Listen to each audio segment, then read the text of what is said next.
Rattles, booms, squeaks, beep, pops, all that stuff like that.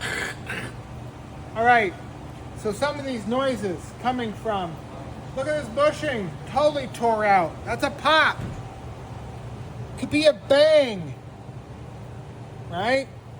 Grinding, could be this rotor here is totally out. And there are no brake pads on this one either. Like the guy could have all kinds of noise. Look at this bushing, totally shot.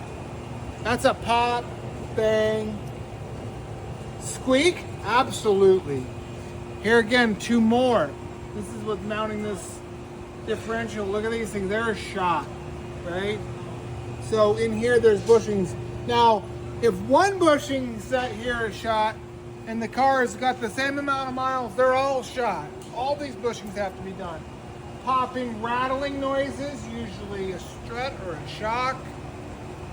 So you could have something like the sway bar links. We don't have any sitting here right now on this vehicle, but they help balance out the sway of the vehicle. Those can make popping noises.